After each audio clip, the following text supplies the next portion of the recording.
Vladimir Poutine propose à l'Afrique un partenariat stratégique, souhait exprimé à l'occasion de la deuxième conférence parlementaire internationale Russie-Afrique. Proposition de partenariat à prendre ou à laisser, c'est le thème du forum de cette semaine. Et nous en parlons avec Louis Magloire Kemayo qui est au plateau avec nous. Monsieur Kemayo, bienvenue. Merci, bonjour. Здравствуйте. Здравствуйте. Как у вас дела?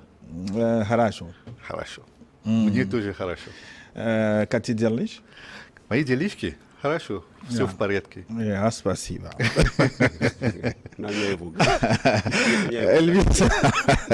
Louis Magloire Kemayo est journaliste. Il est le président de l'association de la presse panafricaine APA. Il connaît bien la Russie pour y avoir étudié. Notre deuxième invité, Dr Sodjeon Apeti. Bonjour. Bonjour, grand. Je ne sais pas si vous parlez russe aussi, je peux m'essayer. On peut aller à Mina. Apeti Sodjeon, il est gériatre, il est doctorant en mythologie, vice-chef du mouvement Afrocentricité branche Togo, Afrocentricité internationale branche Togo. Merci donc de nous retrouver pour ce forum et les téléspectateurs sont très nombreux encore au rendez-vous. Vos SMS, vos messages vont alimenter cette émission dans la seconde partie. Vous connaissez le contact plus 228 87 46 10 31, plus 228 87 46 10 31. Dites-nous ce que vous pensez de cette proposition de la Russie de nouer un partenariat stratégique avec l'Afrique. Est-ce que c'est à prendre ou à laisser? Alors, en 2019, 36 pays étaient présents lors de la première conférence parlementaire Russie-Afrique. En 2003, ils ont atteint 40, une quarantaine de participants. Alors, ma question, pourquoi les pays africains font-ils fi du mot d'ordre de boycott de l'OTAN décrété contre la Russie? Pour une raison simple, c'est que ces pays sont indépendants. C'est-à-dire qu'ils ont le choix des partenaires avec lesquels ils vont travailler. Ça pourrait être la France, ça pourrait être l'ensemble des pays de l'OTAN, comme ça pourrait être au-delà de la France, tous les autres pays vers lesquels ces pays estiment qu'en allant, ils pourraient trouver un avantage comparatif par rapport à ce qui leur est proposé jusqu'à présent. C'est une raison élémentaire, mais d'autre part, il ne faut pas oublier que l'ordre mondial, le nouvel ordre mondial que tout le monde appelle de ses voeux, sera dessiné par les pays des BRICS. Et parmi les BRICS, il y en a un qui s'appelle la Russie. Donc ce n'est pas étonnant que les pays africains, surtout en Afrique de l'Ouest, où est en train de se préparer une nouvelle monnaie qui va remplacer le franc CFA, les anciens francs des colonies françaises d'Afrique. Il n'est pas anormal que cette démarche soit faite dans ce cadre-là, puisque si j'ai bien compris, ce sera un panier de monnaie qui soutiendra la monnaie qui remplacera le CFA. Le nom n'a peut-être pas encore été retenu, mais ce qui est certain, c'est que ce sera un panier de monnaie, et ce panier de monnaie sera constitué soit avec les monnaies des pays des BRICS, soit avec une monnaie qui sera la monnaie que les pays des BRICS en commun auront décidé de mettre en circulation et qui pourrait contribuer à la dédollarisation de l'économie internationale. Donc pour moi, il n'est pas étonnant que les pays africains aillent voir ce qui peut se trouver du côté de la Russie en termes de partenariat, puisque de toute façon, l'Afrique est devenue aujourd'hui un carrefour diplomatique où on croise toutes les tendances de la stratégie mondiale aujourd'hui. Docteur Apeti, est-ce que ce n'est pas surprenant de voir une quarantaine de pays africains représentés lors de cette conférence? Moi, j'ai vu la salle, elle était pleine, avec régulièrement des stand innovation pour Vladimir Poutine, des applaudissements. Ils étaient très enthousiastes. Est-ce que ce n'est pas surprenant dans le contexte actuel où l'Occident, en tout cas, disons l'OTAN, invite à l'isolement diplomatique de la Russie en raison donc du conflit ukrainien? Bon, comme je le dis généralement, malgré tous les avantages qu'on peut voir dans ces différentes conférences internationales, dès lors que l'approche n'est pas afrocentrée, nous on dit toujours que on n'a pas véritablement à s'enorgueillir. Je peux dire qu'au fait, comme je le dis souvent, il y a toujours un passé historique qui relie les pays qui ont été sous domination du bloc occidental et les pays d'Europe de l'Est, essentiellement la Russie. Et chaque fois que les pays qui ont été dominés sont en situation de détresse, ils ont souvent eu la chance d'avoir l'appui des pays comme la Russie. Quoi qu'on dise à l'heure actuelle, même en dehors de ce qu'on nous a donné comme indépendance, puisque nous on dit c'était partagé comme du gâteau avec des accords qu'on a encore signés, jusqu'à aujourd'hui qui nous lient. Les accords post-indépendance qui sont toujours là, qui nous lient, qui nous empêchent de nous développer, de sortir la tête de l'eau. Chaque fois qu'on trouve l'occasion pour pouvoir remettre un peu le pendule à l'heure, la Russie n'a jamais hésité de nous aider. Mais à l'heure actuelle, le vrai problème, c'est que l'Occident, malgré qu'elle doit savoir que c'est elle qui est à l'origine du désordre actuel, ce qui se passe entre l'Ukraine et la Russie, au lieu de se mettre en position pour s'auto-questionner, faire en fait du dilatoire. Par exemple, tout récemment, ce qu'ils ont encore sorti après avoir mis en place les sanctions contre la Russie qui s'est soldée par la flambée des prix des produits pétroliers. Ils ont dit qu'ils vont attraper maintenant le président Poutine pour amener à la CPI. Tout ça, là, ça fait rire. Maintenant, quand ils voient les Africains qui vont là-bas en grand nombre, ils devaient se poser la question, est-ce que réellement tous les pays qui ont signé la convention de la CPI seraient prêts à pouvoir faire partie ou bien à faire attraper Poutine quand il sera chez eux. Récemment, je pense, ou bien peut-être dans la semaine ou bien aujourd'hui, il y aura le sommet de BRICS en Afrique. Je ne sais pas qui viendra prendre Poutine. Si la CPI n'a pas été capable de prendre El-Béchir, je ne sais pas s'il peut avoir la... Donc, ce que je vais dire simplement pour maintenant le côté afro-centré, c'est quand moi je vois les Africains, des parlementaires de ces 4 pays, pour dire en gros, même si c'est 2 personnes par parlement, ça fait 108 personnes.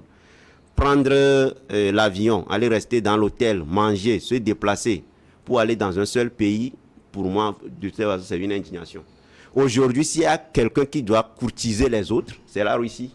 Moi, j'aurais aimé que cette affaire se déroule en Afrique pour que nous aussi, on fasse rentrer les fonds au lieu d'aller chaque fois aller chez les autres comme si nous sommes d'éternels mendiants.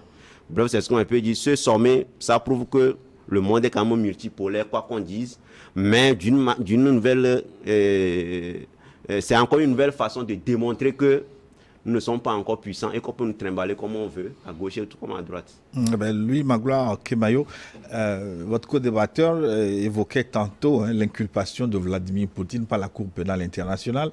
Malgré cette inculpation, le nombre de participants à cette conférence va croissant.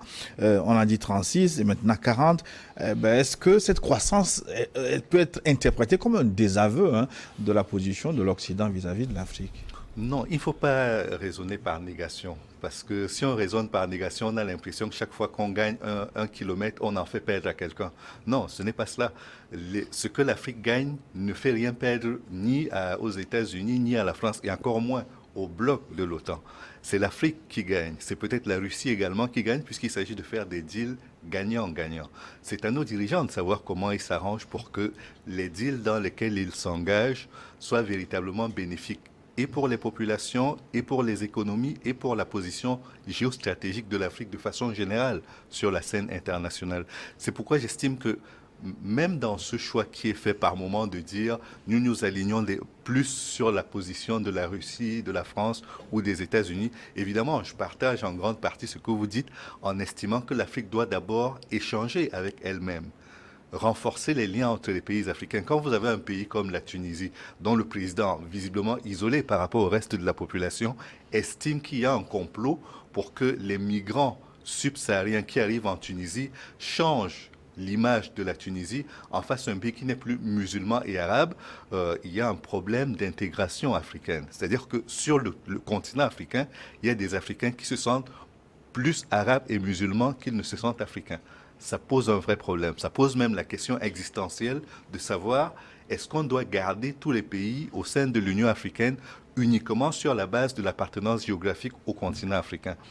La deuxième chose, c'est que pour échanger, et l'Afrique est en train d'y réfléchir de façon active même, nous avons développé plusieurs concepts. Il y a le NEPAD qui avait été mis en place, il y a le plan de Lagos qui avait été fait plus longtemps en amont, afin que sur le plan agricole, on échange entre nous, qu'on développe notre agriculture. Et puis plus récemment, on a pensé à l'ASLECAF qui est en train de se mettre sur pied. Mais qu'est-ce que nous pouvons échanger entre nous si tout ce que nous produisons est à peu près la même chose à toutes les échelles? Vous avez 2 pays voisins comme le Ghana et la Côte d'Ivoire qui sont les 2 principaux producteurs de cacao sur la scène internationale et qui sont voisins. ils sont concurrents sur la scène internationale. Il y a un problème. C'est-à-dire qu'à défaut d'être grands producteurs, vous pouvez quand même avoir les usines qui permettent de faire une pré-transformation sur place. Vous pouvez avoir les moyens qui font que les échanges entre les deux pays ne soient pas que sur une base concurrentielle qui défavorise l'un par rapport à l'autre. Parce que si vous vous retrouvez sur la scène internationale, que vous vendez plus cher votre cacao, il est évident que vous vendrez plus que l'autre.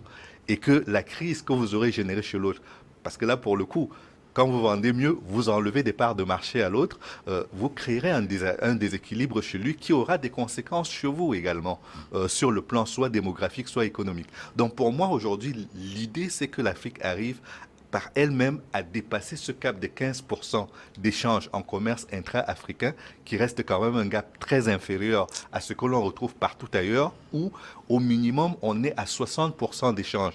L'Union européenne a même dépassé le cap, ils sont au moins à 80% aujourd'hui d'échanges entre eux. La prochaine Coupe du Monde se jouera en Amérique du Nord. Vous aurez 3 pays qui vont co-organiser la Coupe du Monde, les États-Unis, le Canada et le Mexique. C'est une preuve d'intégration entre ces pays, même s'ils ne s'aiment pas au quotidien, même s'il y a eu le mur de Donald Trump qui devait empêcher les migrants mexicains et tous ceux qui viennent d'Amérique du Sud d'entrer, sur des éléments concrets et pratiques comme cela, ils sont capables de se mettre ensemble pour bâtir quelque chose qui profitera à leur population. Donc pour moi, encore une fois, il est important que l'Afrique soit indépendante dans ses choix, qu'elle les fasse en fonction du critère gagnant-gagnant qui a été défini par les Chinois et vulgarisé aujourd'hui par la plupart des pays africains, mais que s'il y a des avantages comparatifs qui peuvent être trouvés avec Israël, avec le Brésil, avec d'autres pays, qu'on ne s'empêche pas d'y aller. Oui, mais vous estimez que si l'Afrique coopère avec une autre puissance, comme la Russie par exemple, ça ne défavorise pas forcément l'Occident. Je veux bien comprendre votre équation à somme non nulle, sauf que l'Occident estime que coopérer avec la Russie est une ligne rouge à ne pas franchir. C'est peut-être une ligne rouge pour eux. En raison du contexte actuel, parce que rappelez-vous, quand il y a eu la guerre du Golfe et qu'il a fallu diversifier l'approvisionnement en pétrole, les pays européens, les pays occidentaux de façon générale, ont déserté en partie les pays du Golfe pour aller s'approvisionner en Russie en très grande quantité, que ce soit pour le pétrole ou pour le gaz, qu'ils trouvaient déjà dans les pays du Golfe. Donc, quelque part, quand ça les arrange, ils peuvent travailler avec la Russie. Quand ça ne leur convient plus, ils ne le font plus.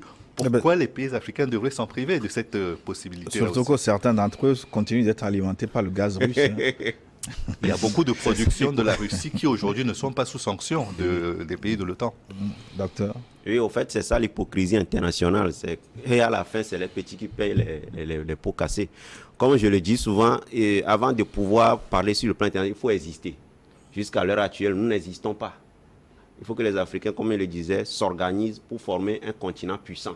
On n'a pas besoin de garder ces enclos coloniaux qu'on a hérités de la conférence de Berlin qui ne servent absolument à rien, qu'on veut encore subdiviser. Comme par exemple au Mali, on veut encore couper ça pour qu'ils soient encore plus petits.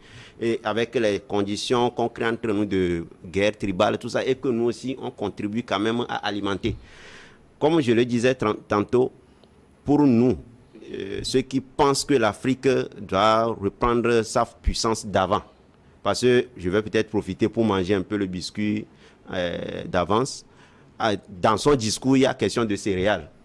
Il disait que bon, avec le temps, si l'Europe ne fait pas ceci, ils vont envoyer les céréales en Afrique au pays pour tout ça là. Mais j'étais choqué parce que quand je vois dans l'Antiquité, bien bon, récemment, dans un passé lointain, les Africains construisaient les maisons avec du riz. C'est-à-dire on prend du riz, on mélange avec du sable pour construire des maisons. C'est ça l'architecture soudanaise qu'on dit souvent, surtout dans l'empire du Mali, je pense. Vous ne pouvez pas avoir cette capacité d'autodétermination alimentaire et puis on vient vous rassembler pour vous parler encore de la nourriture alors que vous avez des terres qui quittent par exemple au Togo de Zanguera jusqu'à Saint-Cassé. Bref, Et moi, quelque peu ce qui m'a choqué, mais je ne sais pas si vous avez suivi le Standing Ovation quand on a annoncé qu'il y aurait des tonnes de céréales à envoyer gratuitement en Afrique, mais ils se sont levés pour applaudir, mais j'ai été saisi d'effroi. C'est ça, je voulais dire, j'ai dit, mais est-ce que... Comment peut-on applaudir parce qu'on envoie gratuitement de la nourriture? Moi, j'ai été malheureux. C'est ce que je disais avant. C'est comme ça les Africains se composent. C'est pourquoi on ne peut jamais nous respecter. Moi, je m'amuse souvent à dire aux gens, est-ce que ce qu'on va envoyer, c'est réellement ça que nous consommons ici? C'est pas vrai. Je dis aux gens, si par exemple quelqu'un qui est peut-être de la préfecture de Vaud, je donne un exemple banal, n'a pas mangé la pâte toute la journée. Il peut manger bodocoin, pain toute la journée, il va dire que je n'ai pas mangé. Quelqu'un qui a peut-être 2 plateaux n'a pas pris son foufou, bien son ignan, il va dire que je n'ai pas mangé. Donc les gens sont en train de développer leur partenariat économique. Ce qu'on dit là, les céréales, quand on va les envoyer, on ne dira pas à nos mamans d'amener les assiettes, de venir les prendre, mettre dans l'assiette et amener à la maison. Ça sera vendu. Ou bien ça sera converti d'une manière ou d'une autre. On va dire que oui, vous êtes encore endetté, on va annuler les dettes. Quoi qu'on dise, Poutine a été clair. Il dit qu'il défend les intérêts de la Russie. Il n'a pas dit qu'il défend les intérêts de tous les pays du monde. C'est ça. Et chaque fois, on veut toujours montrer aux Africains que oui, nous sommes pauvres, nous sommes nécessiteux, tout ça, alors que nous sommes un continent immensement riche, mais appauvri par un système, un ordre international. Soit vous êtes appauvri par votre mentalité à ne pas transformer vos richesses, soit vous êtes appauvri par une institution qui vous empêche d'avoir accès au fonds pour pouvoir transformer vos choses. Cette ovation, quand j'avais vu, j'avais même en même temps quitté, c'était super, je suis parti. Et dit, mais quand est-ce que les Africains comprendront que dans un monde, il faut se faire respecter? Parce que quand on fait comme ça, vous n'avez même pas la dignité. Et c'est quand nous sommes là, on attend seulement qu'on nous donne. Et quand tu attends qu'on te donne, le don n'a jamais développé une société. Par exemple, il parlait de NEPAD. Quand le président avait sorti ça, tout le monde était content. Mais ça a accouché quoi? Le nouveau partenariat de l'Afrique. Des choses comme ça. Et on a dit, on nous a encore donné l'argent, mais ça a donné quoi? Parce que le premier moyen pour se développer toi-même, c'est ta volonté et tes capacités à pouvoir transformer tout ce que tu as. Nous en avons plein. Tout le monde sait que l'Afrique est le continent le plus riche dans tous les domaines, sur le plan ressources naturelles, sur le plan, même les terres arables, tout ça. Donc, vous ne pouvez pas avoir les terres arables et on dit qu'on vous donne les céréales, vous vous levez pour applaudir. C'est honteux. Louis Mangla, avez-vous été saisi par oui, cette scène aussi? Je ne peux pas être indifférent à cela, mais en même temps, je contrôle également mon émotion parce que je consomme beaucoup de botocoin. Le botocoin. J'en suis témoin. Et l'une des choses que j'ai remarquées avec les dames qui en font au bord de la route, c'est que quand il y a eu l'augmentation des prix du blé, elles ont augmenté le prix du botocoin.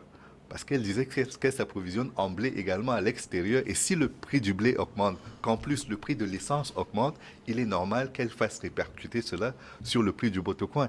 Ce qu'ils appellent botocoin, c'est le beignet. Oui, ce sont des base de blé. Oui, avec de la farine de blé. Et de l'autre côté, peut-être que nous ne sommes pas les plus gros consommateurs en Afrique subsaharienne, mais quand vous prenez des pays comme l'Égypte, comme le Maroc ou l'Algérie, tous ces pays d'Afrique du Nord et du Maghreb, ils sont de très grands consommateurs de farine, et notamment de farine de blé. Donc, si vous les en privez, ça fait un vrai manque à gagner. Ils n'en sont pas producteurs, mais ils sont de très grands consommateurs. Ils peuvent s'approvisionner auprès de plusieurs pays. Ça peut être la France, ça peut être la Chine, ça peut être les États-Unis. Mais ce qui est certain, c'est que l'Ukraine et la Russie étaient les principaux exportateurs mondiaux de blé. Donc, quand vous dites à ces pays-là que vous allez leur envoyer du blé, ça règle une équation pour eux. Oui, mais ça règle une équation, mais on dit envoyer gratuitement et puis on applaudit. Non, je veux dire, mais c'est une posture d'adorer la gratuité. Non, par moment, on peut faire des gestes. Ce sont des gestes commerciaux. Vous entrez dans une boutique pour récompenser votre fidélité. On peut vous faire une réduction comme on peut vous accorder une gratuité sur un des produits. C'est pas exclure. Nous sommes dans le champ des gestes commerciaux. Donc, ça ne me choque pas plus que ça. Et de l'autre côté, ce que je remarque aussi, c'est qu'il y a des pays africains aujourd'hui qui commencent à produire du blé. Et donc, s'il y a un début de production sur le continent africain, et nous en revenons à ce que disait notre ami, il est important que les Africains apprennent à s'approvisionner sur le continent africain également. Et si nous ne pouvons pas produire pour ceux qui ne sont pas très portés sur le blé, apprenons à consommer ce que nous produisons. Ça réglera déjà une équation, parce que quand vous voyez la part de devises que nous dépensons pour nous alimenter, c'est indécent. Nous dépensons l'argent que nous n'avons pas pour acheter du blé et d'autres produits. Et si on avait donné ne serait-ce qu'un peu de cet argent à nos agriculteurs pour produire nos propres produits que nous consommerons, je suis à peu près certain que cela réglerait l'équation pour les administrateurs et que cela donnerait un vrai souffle de vie à nos économies. On est en train de promouvoir aujourd'hui le consommé togolais, le consommé camerounais, le consommé nigérian. Il ne faut pas que ce soit juste des slogans. Il faut que les gens adoptent cela et que ça devienne un vrai code de conduite et que les aides qui pourraient éventuellement être apportées soient un bonus. Parce que regardez au niveau de l'Europe.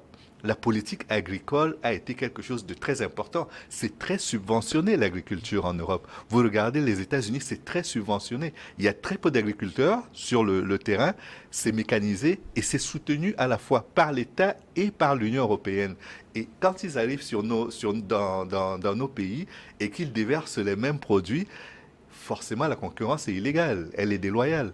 Mais comme les règles de l'OMC ne permettent pas toujours à nos pays d'être suffisamment forts pour contrer cela, nous sommes obligés de tuer nos économies par moment pour accepter la gratuité du blé venant de Russie ou des États-Unis, puisque avant c'est des États-Unis que le blé venait principalement. Oui, mais vous ouvrez une parenthèse qui m'intéresse. Docteur Apeti, comment se fait-il que les Africains en majorité préfèrent s'alimenter avec ce qui vient d'ailleurs le matin pour petit déjeuner? Vous préférez le lait venu d'ailleurs, le café ou le Milo venu d'ailleurs, le sucre venu d'ailleurs, avec du pain, au lieu de réfléchir à consommer ce que nous avons autour de nous. Mais comment en est-on arrivé là? Bon, avant d'aller au fond, je vais inviter mon grand frère à consommer du gaou à la place du Bodoquin. Parce que gaou, là, c'est très riche. Il y a des protéines dedans, tout ça. Quand il va gaou, c'est beignet à base de haricots. Oui, il y a ça plein chez lui. Beignet haricots. C'est très intéressant. Mais comme vous l'avez posé la question, c'est que le vrai problème, c'est qu'à un moment donné, vous pouvez être physiquement noir, appartenir à une société, mais avoir à l'intérieur de vous des comportements des autres. En fait, c'est que, comme on le dit souvent, la violence que nous avons subie, moi je reviens toujours sur ça, pendant des siècles ou bien tout au moins dans les 200 ans, a fait que toute notre culture a été modifiée, c'est-à-dire notre manière de vivre. Ça peut être que ce soit la manière de s'habiller, la même chose va aller en même temps à la manière dont nos femmes se comportent. Les femmes pensent que pour être belle, il faut porter des cheveux qui ressemblent aux cheveux des blancs. Ou il faut se dépigmenter la peau. En fait, c'est ça. Parce qu'on nous vend un idéal. On nous fait croire que les gens vivent mieux que nous parce qu'ils ont telle manière de consommer, ils consomment telle chose. Alors qu'en fait, moi je dis souvent, quand vous voulez voir les personnes qui sont solides, sans maladie réellement, il faut aller dans les villages. Ils ne mangent pas trop ces choses-là. Le problème, c'est qu'on a été, je peux dire, acculturés. Et tout ce qui est bon pour nous, c'est l'autre qui doit venir valider. Quand je suis souvent avec les collègues médecins, et je leur dis que quand nous allons à l'école, on dit que l'huile rouge n'est pas bonne, l'huile de coco n'est pas bonne. C'est-à-dire tout ce qui est chez nous n'est pas bon. Les seules choses qui sont bonnes, c'est l'huile de maïs, tout ça, alors que tout le monde sait qu'il n'y a pas assez de maïs pour faire l'huile.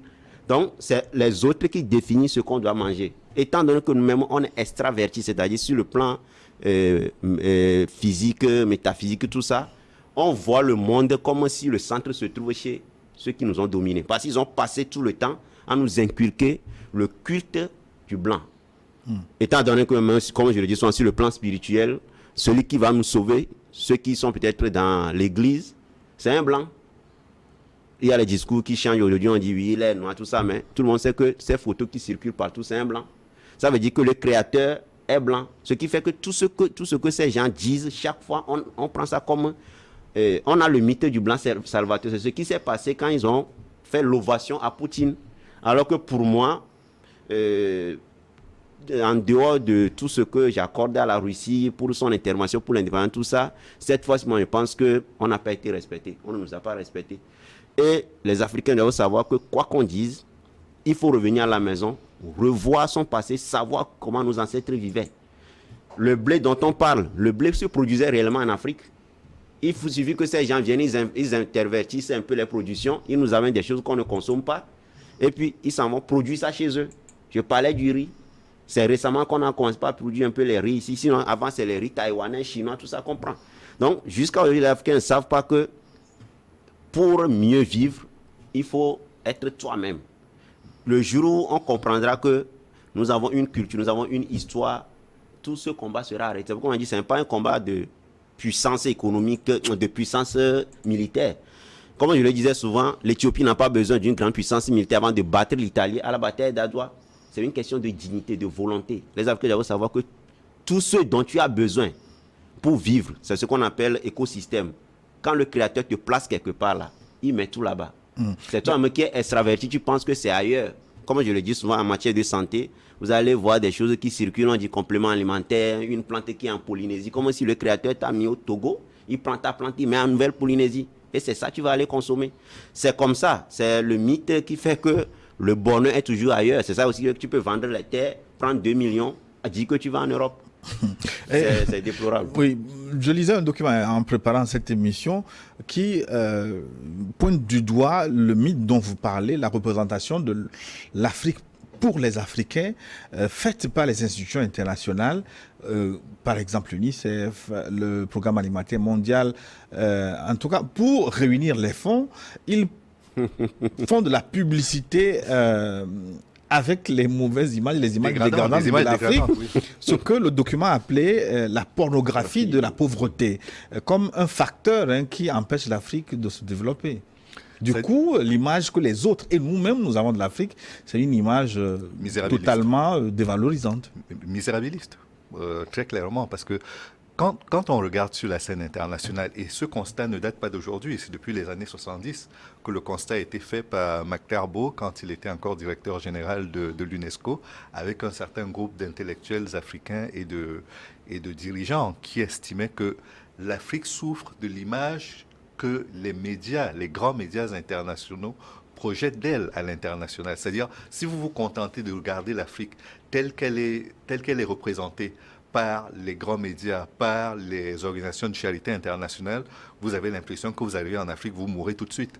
Ces médias nous ont envahis sans protection. On les boit aujourd'hui, mais sans modération. Jusqu'à il n'y a pas très longtemps, les médias qui dominaient la scène sur le continent africain, c'était les médias venus d'ailleurs. Il était très compliqué de trouver des médias basés en Afrique, appartenant à des Africains qui rayonnent sur plus d'une ville. Mais pourquoi c'est si difficile? Vous qui avez été journaliste, vous avez traîné votre boss un peu partout. Je le suis toujours. Excusez-moi, je profite pour vous poser cette question. Oui. Pourquoi a-t-il été très difficile pour l'Afrique de créer un grand groupe de médias? Ça commence par pointer l'exemple de New World. Peut-être...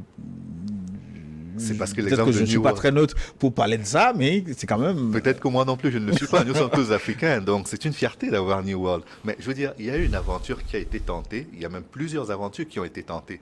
La plus connue, c'est Africa numéro 1, la radio, qui a été une expérience dans les années 70 et 80 très importante, qui était largement devant tous les médias internationaux sur le continent africain. L'expérience s'est cassée la gueule. Il y a eu l'expérience également avec les agences de presse au niveau du Sénégal, au niveau principalement du Sénégal d'ailleurs, où on a monté une agence de presse qui devait être une agence de presse panafricaine pour fournir les images au pays. APA, je pense, non? Comment? C'était APA, non? Agence de presse africaine. L'agence de presse africaine, oui. Non, elle est récente, l'agence de presse africaine. J'ai oublié le nom, malheureusement, de l'agence qui a précédé l'APA, parce que l'APA, finalement, elle a été co-montée avec les Marocains, mais ça vient après une expérience beaucoup plus importante, dont j'ai oublié le nom, malheureusement, de l'agence, et qui a été pendant très, très longtemps la principale agence de presse africaine. Elle est tombée. La même chose a existé dans les transports aériens, avec Air Afrique, qui s'est cassé la gueule de façon incompréhensible. Et les médias ont suivi à peu près le même mouvement. C'est un vrai problème de confiance que nous avons vis-à-vis de nos modèles. On parlait de l'alimentation, on a ce problème en termes d'alimentation, mais ça ne se limite pas là. L'extraversion dans laquelle nous nous sommes engagés est telle qu'aujourd'hui, les Africains ne se voient qu'à travers les grands médias, ne se voient qu'à travers les produits venus d'ailleurs, et ne se voient qu'à travers, dans cette mondialisation qui se met en place, ne se voient que dans une position de consommateur passif. Et c'est ça qui est grave. Ce qu'il faudrait qu'on ait, c'est pas du nationalisme qui renie les autres, mais qu'on ait un nationalisme qui permet d'affirmer également une image beaucoup plus fière du continent africain, beaucoup plus valorisante de l'Africain sur la scène internationale. Quand j'ai une chaîne et un groupe comme New World TV qui est capable d'avoir une concurrence saine sur la scène africaine, avec des grands groupes internationaux en Afrique, je ne peux que m'en réjouir. Quand j'ai sur New World des consultants africains qui peuvent commenter les matchs au même titre que d'autres le font sur d'autres médias, je ne peux que m'en réjouir parce que je me reconnais en eux. Je me reconnais dans le média, je me reconnais dans les consultants. Mais si je dois... Cette initiative ne me semble pas bien soutenue comme cela se doit, surtout sur le plan africain. Les débuts ne sont jamais faciles. Même si la chaîne a plus de 7 ans, les débuts n'ont jamais été faciles et c'est sur la durée finalement qu'on obtient ces lettres de noblesse et j'espère que ces lettres de noblesse arriveront vite pour New World et qu'elles permettront aux médias africains, aux différents pays, de faire valoir leur chaîne à l'international, en commençant d'abord par l'Afrique. Parce que souvent, ce que nous ignorons, c'est que entre nous, nous sommes au Togo, le Nigeria n'est pas très loin. C'est la plus grosse économie d'Afrique de l'Ouest. Mais qu'est-ce que nous en savons au Nigeria? Pas grand-chose. Nous n'avons pas beaucoup de médias nigérians qui émettent au Togo. Nous avons très peu de journaux nigérians qui intègrent le marché togolais. Pareil pour le Ghana, qui n'est pas très loin. Or, si nous arrivons à faire des bouquets de télévision, des bouquets de médias à travers lesquels vous êtes assis dans votre salon, vous êtes à Lomé, vous êtes à Douala ou vous êtes à Rabat, vous êtes capable de savoir ce qui se passe d'abord dans les pays voisins immédiats, mais aussi jusqu'au Cap-Vert et partout ailleurs, en Afrique du Sud, sans aucun problème, quoi. Si nous n'arrivons pas à faire cela, nous n'aurons que nos yeux pour pleurer et j'espère que les initiatives comme New World, à commencer par New World, prospéreront et permettront de gagner cette indépendance médiatique-là qui changera le regard que les autres ont sur l'Afrique et surtout le regard que les Africains eux-mêmes ont sur eux et sur leur continent. Est-ce que ça peut changer, docteur Apetit, vous qui avez fait un mouvement donc, pour déconstruire cette mauvaise image que les Africains ont d'eux-mêmes, est-ce que ça marche? Est-ce que vous avez des résultats? Bon, je peux dire que de toutes les façons, on peut dire que d'une manière simple, petit à petit, ça avance parce que peut-être il y a 5 ans, on ne pourra même pas venir sur ce plateau parler de manière ouverte de ces mouvements. Et puis, de jour au jour aussi, on voit comment, soit de manière directe ou bien de manière indirecte, les gens apprécient le mouvement, les gens intègrent le groupe, tout ça. Aujourd'hui, on est quand même un peu nombreux.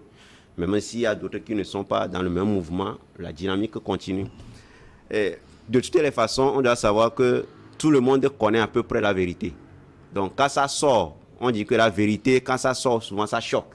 Parce que les gens sont dans un mensonge confortable qui fait de telle sorte que les gens ne veulent pas quitter ça. Si les Africains ont du mal à quitter certaines choses, c'est par exemple, je m'amuse toujours à dire aux gens, je n'ai rien contre ce concours, mais je dis, on doit faire, pas le concours de Miss Togo, on doit faire le concours des filles qui ont les belles fesses. Je suis désolé. Mais qu'est-ce qu'on prend? On prend le prototype des gens qui n'ont pas de fesses. Et c'est ça, c'est la promotion de ça, on fait.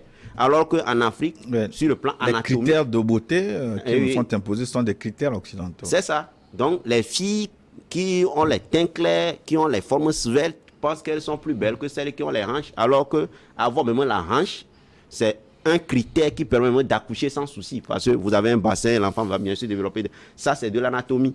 On fait tout, à tous les niveaux. C'est comme on dit, si on a les moyens, on va organiser des concours de beauté. En dehors de la beauté intellectuelle, il y a plein d'autres paramètres. Il faut commencer par donner une image positive je peux dire de l'homme ou bien de la femme noire. Ces concours existent aussi, des concours des femmes rondes, mais qui n'ont pas de succès. C'est ce que je veux dire, c'est que parfois ils le font, mais on sait que ça n'a pas la même impact. Ceux qui vont subventionner, c'est ceux-là. C'est eux qui subventionnent après tout. Toutes les grandes sociétés qu'on a chez nous, on sait que ces sociétés sont privatisées d'une manière ou d'une autre par ces pays envahisseurs. Et comment ils le font?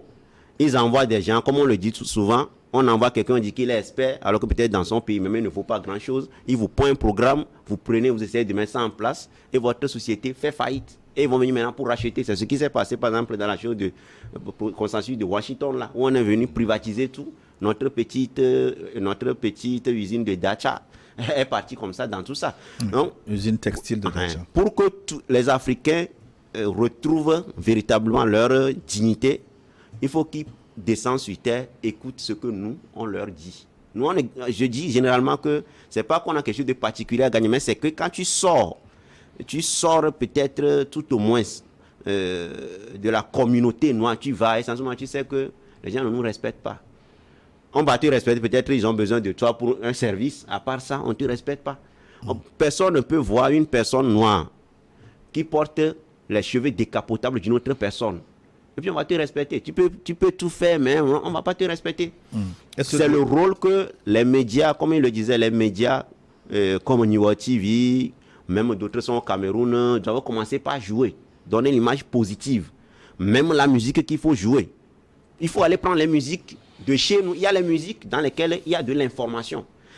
La majorité de ceux dont on fait la promotion sur les médias qui sont en train de chanter, quand ils chantent, tu dis, moi actuellement, je dis, chacun peut essayer de rééduquer son enfant à la maison en dehors de ce que, de manière conventionnelle, on leur enseigne. Moi, mes enfants, ils ont semaine culturelle la semaine prochaine. Je leur ai dit, quand vous allez aller, je vais aller avec vous. On met un CD. La musique, comment c'est pas bon, je vous remets dans la voiture, on s'en va. Et c'est ce que moi je vais faire. Parce que quand tu sors ce qu'on joue dans la ville comme musique, c'est juste on a pris l'instrumental des autres et on dit des bêtises dessus. Donc, dès lors qu'on peut pas, ça va permettre de commencer par former nos enfants de telle sorte qu'ils commencent par se prendre, se voir de beaucoup plus positive. Au lieu de passer le temps à copier les autres. De toutes les façons, il y a Malcolm X, je pense, qui avait dit que les médias sont si puissants qu'ils peuvent faire de vous un diable. Donc, faire de la victime. L'oppresseur. C'est ça. Oui. Bon, je ne sais pas, on n'a plus beaucoup de minutes, mais je voudrais quand même évoquer aussi une conséquence de cette représentation négative de soi-même, c'est la fuite des ressources humaines. Je ne veux pas dire des cerveaux, parce qu'il n'y a pas que les cerveaux qui vont, il y a des cons aussi qui vont. La fuite des orteils, concernant les athlètes. Oui, mais ce départ massif des ressources humaines africaines vers l'extérieur, quand les gens pensent seulement que c'est en quittant leur pays pour l'Occident qu'ils peuvent s'en sortir, c'est un phénomène aussi à combattre. Oui, c'est encore une fois, on retombe dans la question de la confiance. Le nom de l'agence m'est revenu, la Pan African News Agency, la PANA, l'agence de presse panafricaine qui a son siège au Sénégal et qui est diffusée dans plus de 5 langues africaines, enfin 5 langues officielles africaines.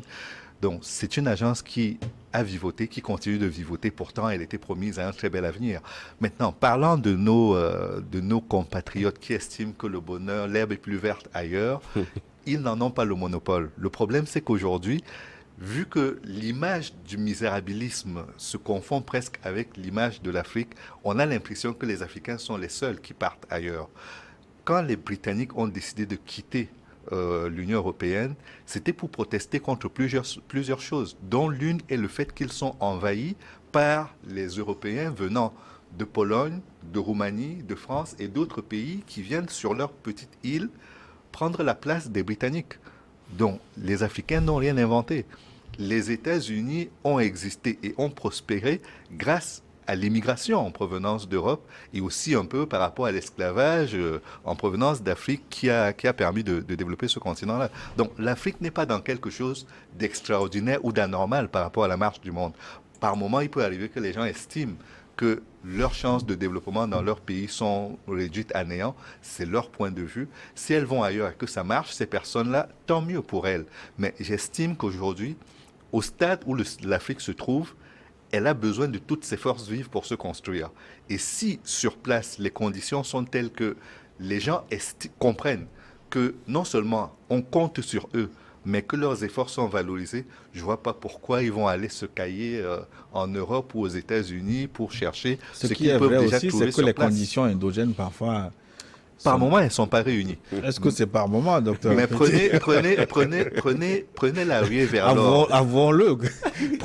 Prenons la ruée vers l'or aux États-Unis. Vous pensez que les pères fondateurs, quand ils faisaient la ruée vers l'or et qu'il y en a des milliers qui mouraient pour des tas de raisons d'hygiène, de santé et autres, que c'était vert pour eux? C'était pas du tout joli. Mais ils étaient à la période de la construction. Ils ont construit leur pays, ils ont fait la guerre de sécession. Ça a été presque un génocide. Beaucoup de personnes ont été tuées, mais finalement, ils ont réussi à bâtir une nation. C'est-à-dire, le pays sur lequel il était le plus difficile de bâtir une nation, ce sont les États-Unis. Puisqu'on a tué tout ce qui était les habitants autochtones, comment, je ne sais pas comment les appeler, mais ceux qui étaient les propriétaires légitimes des terres ont été quasi exterminés. Et donc, tous les autres qui sont arrivés sont venus de l'extérieur. Et ils ont réussi à faire nation. Et aujourd'hui, la fierté d'être américain, la dollarisation du monde a fait que les États-Unis, malgré ce handicap-là, ont réussi quand même à faire une grande nation qui domine la scène internationale. Et donc, pour nous, qui avons des conditions géographiques quand même un peu plus clémentes, on ne peut pas dire qu'on est moins doté que les Américains pour faire la même chose. On va revenir à notre conférence pour clôturer cette première partie de notre émission. La conférence donc visait à développer la coopération parlementaire entre la Russie et les États africains dans le contexte de l'émergence d'un monde multipolaire. Est-ce que vous pensez que la Russie soit un exemple de démocratie parlementaire dont les Africains peuvent s'inspirer? Bon, comme on le dit souvent, il y a ce qu'on appelle le principe de Matador et de Taureau de Bobby Wright, qui était un psychologue noir américain qui a bien démontré ça. Ils appellent tout ça, tout ce que les Occidentaux nous amènent là, comme des matadors, comme des taureaux. Et qu'à la fin, le taureau sera tué par le matador. Que ce soit la démocratie, le droit international, tout ça là. Tout ça, c'est des choses qu'on prend pour nous embrouiller. C'est pourquoi nous on dit, étudions nos sociétés du passé. On verra que tout ce qu'on nous raconte comme démocratie, tout ça, tout le monde sait que la déclaration des droits de l'homme telle que présentée aujourd'hui, comme si c'est la France et les États-Unis qui ont donné ça, mais ça a été normalement mis en place par Soudjata Keïta lors de la charte de Kourou-Fanga, quelque chose comme ça. La charte du Manding. Oui, c'est ça, Kourou-Fanga, charte de Manding. Mais est-ce que les Africains savent que c'est eux qui ont écrit ça? Comme je le dis souvent, est-ce que les Africains savent que c'est eux qui ont écrit le serment d'Hippocrate? Que Imhotep a écrit, que Hippocrate l'a traduit? Est-ce qu'ils savent que Ésopée a écrit les fables de la Fontaine, que Fontaine a traduit? Est-ce qu'ils savent que Pythagore n'a pas de théorème et qu'il a pris le théorème de Yamesu? Tout ça, là, on en a besoin. Si vous savez que vous avez un passé, quand on vient raconter des choses comme ça, vous riez. Le premier continent sur lequel on a constitué, je peux dire, un empire, pour ne pas dire un État, c'était en Afrique.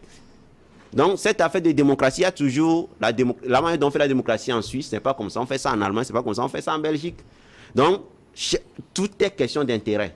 C'est l'intérêt qui justifie l'orientation que vous voulez donner. Donc, la démocratie à l'africaine doit être repensée et basée sur comment nos ancêtres géraient nos cités. Et jusqu'à aujourd'hui, moi, c'est quand il y a un problème au village, tout le monde s'assoit, tout le monde donne son point de vue, et à la fin, on prend une décision. La démocratie, c'est 51 sur 49 là, %. Là. Nous tous, on sait ce que ça donne. Pire encore, je disais ici, entre-temps sur le plateau, que pour ceux qui nous font la promotion de la démocratie, qu'est-ce qu'ils disent? Ils disent que les États du tiers-monde là ne sont pas des États.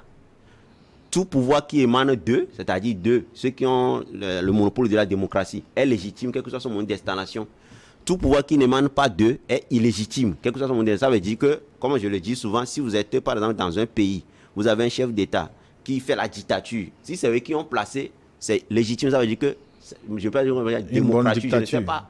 Si c'est l'inverse, il est illégitime, ils vont l'amener. C'est pourquoi il y a des pays dans lesquels tous les jours, les gens font des rotations sur le fauteuil présidentiel, mais ces pays ne sont pas mieux que les autres chiens qui en Afrique, on ne fait pas de rotation. Vous devez servir leur intérêt. C'est pourquoi nous on dit, on est dans une dynamique où d'ici peut-être un demi-siècle au maximum, qu'ils naissent en Afrique des Africains qui ont un sentiment beaucoup plus patriotique et qui vont régler cette affaire. On n'a pas besoin de leurs choses, on va construire pour nous. On va bien organiser, puis peut-être on viendra voir ce qu'il y a dans ça. La Russie, quand vous allez demander à ceux qui défendent l'intérêt de la Russie, s'ils ont une demande, ils vous diront oui. Ils vont défendre. Les Américains, ils vont dire, bon, c'est eux qui ont la meilleure démocratie. Bon, quand on a la meilleure démocratie, on vient détruire un pays comme la Libye parce qu'on a la meilleure démocratie. On va aller envahir l'Irak. Tout ça, là, même à la fête, on sait qu'ils ont menti. Et la fois passée, je suivais une interview vidéo comme ça où je voyais Obama qui regrettait que sa plus grande erreur, c'est d'avoir détruit la Libye. Mais il a déjà détruit la Libye, on a vu ce que ça a donné. Donc, cette affaire de démocratie, pour moi, en dehors de tout ce qu'on peut mettre dedans comme contenu, ne peut rien régler. Dans ce monde, il faut avoir toi-même tes principes de vie. Si quelqu'un veut se conformer, il se conforme et puis vous pouvez vivre ensemble. S'il ne veut pas se conformer, vous créez votre canal et vous évoluez. Louis Magloire, pour terminer cette première partie, les parlementaires africains, qu'est-ce qu'ils ont à apprendre du Parlement russe? Non, on ne peut pas raisonner ainsi. Quand nous allons en Chine, qu'est-ce qu'on a à apprendre des parlementaires chinois? Ou bien en France, qu'est-ce qu'on a à apprendre de pas grand-chose? C'est-à-dire que nous sommes dans un échange de bons procédés.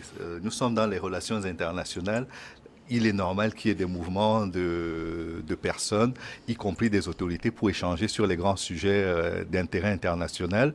Et l'Afrique, à ce jeu-là, ne peut pas s'isoler par rapport au reste des États. Ce qui est dérangeant par moments, c'est qu'on ait l'impression d'être dans une certaine forme de paternalisme, où les gens vous disent que ce qui est bon pour vous, c'est ce que nous, on fait chez nous.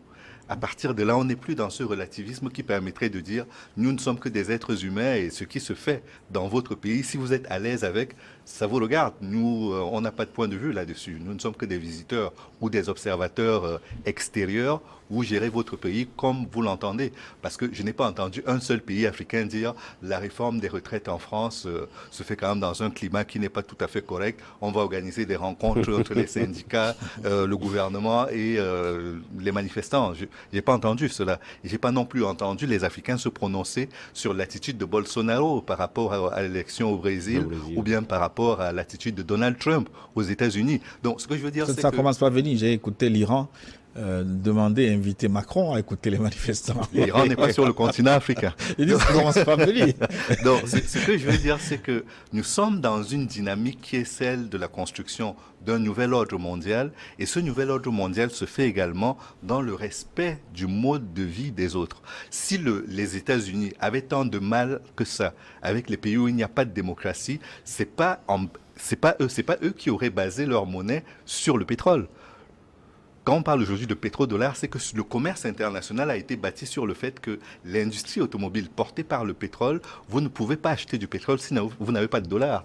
Et le dollar est la monnaie des États-Unis. Et donc, si les États-Unis ont fait cette confiance-là aux pays producteurs de pétrole, qui sont essentiellement dans les pays du Golfe, je ne comprends pas pourquoi ils ne pourraient pas faire la même chose avec des pays africains ou avec la Chine. La Chine, ça se comprend, c'est un concurrent frontal aujourd'hui. Mais avec les autres pays, je veux dire, il y a une certaine forme de relativisme et de respect qui devrait être que ce que vous faites chez vous vous concerne. Tant que cela convient à vos populations, nous n'avons pas affaire à nous ingérer dans la gestion de vos affaires. Réglez cela vous-même. Comme nous le faisons chez nous. Quand nous réglons nos affaires, on n'a pas besoin de connaître le point de vue des Africains, dirigeants ou populations par rapport à ce qui se passe chez nous. Donc pour moi, ce n'est que cette forme-là de respect de ce qui se passe chez les autres qui doit tenir. À partir du moment où c'est fait... Ce qui fait un peu la différence entre le bloc occidental et les BRICS. Et les BRICS, oui, notamment la Chine. Les Chinois, la Russie, ils interviennent très peu dans les affaires intérieures des pays. Absolument. Donc pour moi, aujourd'hui, vouloir que tout le monde se mette au diapason de la démocratie. Mais de quelle démocratie parle-t-on? La démocratie parlementaire britannique, la démocratie française avec un président quasi-roi, ou bien la démocratie américaine qui est déjà en train de... Donc, je ne sais pas de quelle démocratie occidentale on parle. Et donc, à partir du moment où il n'y a pas un modèle prêt à porter, qu'on peut adapter à tous les autres pays, il faut apprendre à respecter simplement la volonté des populations dans chacun des pays où la vie politique a lieu. Merci. Nous allons marquer une pause pour une nouvelle édition du journal. Nous nous retrouvons dans une dizaine de minutes pour la seconde partie, la partie des téléspectateurs aussi. Nourrissez ce débat avec vos messages via WhatsApp 96 46 10 31 procédé de l'indicatif plus 228. À tout de suite.